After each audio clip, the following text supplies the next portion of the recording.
제5원소가 있습니다. 사랑입니다. 물, 불, 흙, 공기에 이어 사랑은 세상을 구성하는 제5원소라고 불립니다.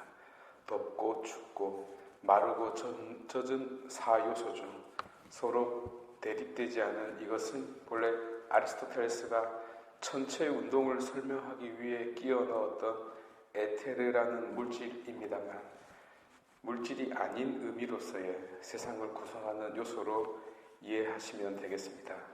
사실 사랑을 제5원소로 보는 것도 틀리지 않습니다. 아니, 더 근원적인 요소로 보아야 하겠네요. 왜냐하면 사랑은 세상의 생명을 탄생, 유지, 보존하여 존재로 가득 채우고 있기 때문입니다. 그렇다면 신앙에서의 제5원소는 무엇일까요? 역시 사랑입니다. 어째서 그러한지 오늘 말씀을 통하여 묵상해 보았으면 좋겠습니다. 오늘 사도 바오로께서는 에페소서 5장 21절에서 33절의 말씀을 통하여 교회의 신비를 설명하고 있습니다. 그런데 당신은 이 신비를 또 하나의 다른 신비를 통하여 설명합니다. 그 신비는 다름 아닌 남편과 아내의 혼인이라는 신비입니다. 물론 어떤 이들에게는 결혼이 신비가 아니라 일상의 고통으로 작용할 수 있겠고 혹은 과거의 상처로 남아있기도 할 것입니다. 곧 상당히 많은 이들에게 지겨움과 분노 그리고 웬수와 절망 등등 결혼은 구속의 원인, 분노의 이유, 불행의 요소, 괴로움의 근원이기도 할 것입니다. 그러나 신비란 원래 그러한 것입니다. 신비는 가려져 있기 때문에 커튼을 걷어내야만 제대로 볼 수 있는 까닭입니다. 그러한 결과가 찾아올지도 모르지만 그럼에도 불구하고 기쁨과 행복, 희망과 새로운 삶이 찾아올 수 있는 행운을 얻을 수 있기에 신비는 불을 향하여 돌진하는 불나방들을 끌어들이는 것입니다. 그리고 분명히 이 행운도 간직하고 있습니다. 그렇다면 왜 나에게는 그런 행운이 찾아오지 않았을까요? 찾아왔습니다. 내가 그것을 간직하지 못하고 유지하지 못했을 뿐입니다. 그것이 무엇일까요? 제가 여러분들에게 처음 인사드렸을 때 이 말씀을 드렸습니다. 너를 존중하고 존경하겠다는 그 인사 말씀 말입니다. 이 존중과 존경이 사랑의 핵심 요소입니다. 관계를 유지하는 근원적 원리입니다. 자신이 존중받을 때, 동시에 너를 존중할 때 인간은 인간으로서의 존재의 발걸음을 내디딜 수 있는 법입니다. 그러면 인간 속을 들여다볼까요? 인간은 자신의 존재감을 대상을 통하여 확인하는 법이기 때문에 그러나 자신의 존재 가치가 다른 이들보다 높게 평가되어야 한다고 여기고 있기 때문에 불행하게도 너를 짓밟고 올라서는 것으로 자신의 존재를 확인하려는 경향이 있습니다. 이런 이유로 남을 깔보고 끌어내리고 자신을 높이는 것입니다. 이런 이유로 다른 사람이 자기 위에 있는 것을 보지 못합니다. 이런 이유로 다른 이가 중심에 있는 것을 견디지 못하는 것입니다. 관계에서의 보이지 않는 핵심적 요인입니다. 부부관계도 마찬가지입니다. 중심적인 관계, 주도적인 관계, 더 좋은 고지를 찾으려는 무의식적 관념이 부부의 관계를 파괴합니다. 이는 반대로 열등감, 컴플렉스, 구속과 속박, 분노, 폭언과 폭력 등등으로 표출되기도 합니다.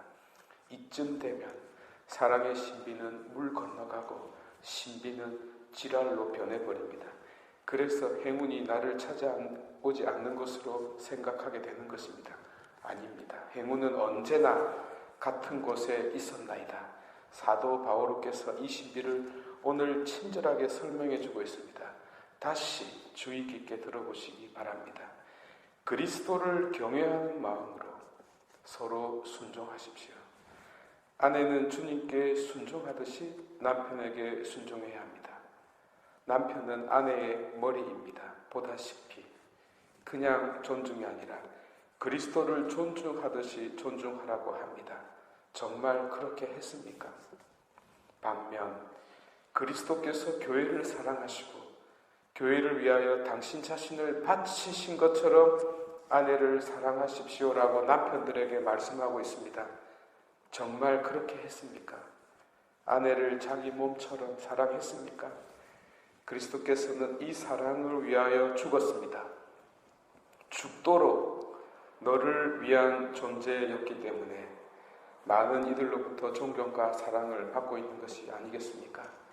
이 사랑으로 말미암아 사랑에 의하여 사랑으로 자신을 온전히 내어주었기 때문에 사랑은 신앙에서도 으뜸이며 제5원소의 자리를 차지하고 있다 하겠습니다.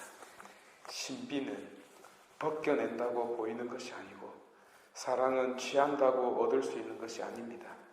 이것이 신비입니다. 마치 약통의 뚜껑을 힘으로 열려고 하면 열리지 않듯이 매뉴얼대로 살짝 눌려서 돌리면 열리듯 사랑은 부드러운 힘입니다. 곧 부드러운 햇빛이자 부드러운 바람입니다. 보십시오. 부드러운 햇빛에 온갖 꽃들이 꽃을 피우고 미풍의 속삭임에 온갖 나무들이 열매를 맺지 않습니까? 그래서 힘있는 남성들이 잘 못하는 것이 사랑입니다. 힘으로만, 능력으로만, 잘해주는 것으로만 사랑하려고 하기 때문입니다. 사랑은 신비입니다. 강함이 연약함을 받들고 힘이 부드러움을 존경할 때, 곧 약한 너에게 자리를 내어줄 때, 동시에 바로 그러한 너와 함께할 때 비로소 더 큰 것을 돌려받는 신비입니다. 오늘 복음도 곧 겨자씨의 비유도 이 사랑의 신비를 가리키고 있습니다. 예수님의 말씀이 아니더라도 겨자씨는 자라서 크게 성장합니다. 비유를 말하는 것입니다. 너무나도 작은 겨자씨가 자라서 엄청나게 큰 나무가 됩니다. 마치 누룩이 밀가리가 아닌 밀가루 서말 속에 넣으면 엄청 부풀어 오르듯 풍성하게 되는 것입니다. 사랑의 신비도 마찬가지입니다. 두 존재가 서로 만나서 보잘것없는 두 존재가 서로를 내어주기 시작하면 없었던 생명이 탄생하고 기쁨이 생겨나고 행복이 넘쳐 퍼지게 되는 것입니다. 곧 온 세상을 사랑의 이야기가 가득 채우게 되는 것입니다. 이를 보고 자라난 작은 생명들도 세상을 구성하는 제5원소가 사랑임을, 사랑의 신비임을 깨닫게 되는 것입니다. 바로 이 사랑의 신비가 교회를 이루고 교회 공동체를 구성하며 그 사랑의 층교가 천국까지 쭉 이어져 있음을 확신하게 되는 것입니다. 참으로 존귀한 지세포 성도 여러분, 세상 일이 마음대로 되지 않을 때, 아무도 내 마음을 몰라줄 때, 참으로 외로울 때 잠시 술 한 병 들고 바닷가로 가서 한 잔 들이키면서 찬찬히 내가 걸어온 발걸음을 되돌아보시는 시간 가져보십시오. 틀림없이 내 안에 독이 들어있었을 것입니다. 중심을 차지하고 있는 독, 가장 높이 서 있고자 하는 독, 나 혼자만 있는 독, 바로 그 내 안의 독을 빼내시기 바랍니다. 남의 눈에 들어있는 티가 아니라 내 눈에 들어있는 들보를 먼저 빼내시기 바랍니다. 많은 영성가들이 분명하고도 정확하게 가르치고 있듯 세상의 수많은 문제는 다른 사람이 아니라 바로 나 자신에게 있음을 깨닫도록 합시다. 하여 내 안에 제5원소가 부족하거들랑 성경 충전소에 가서 정품 사랑을 가득 채우고 다시 시동을 걸어보시길 권고드리는 바입니다.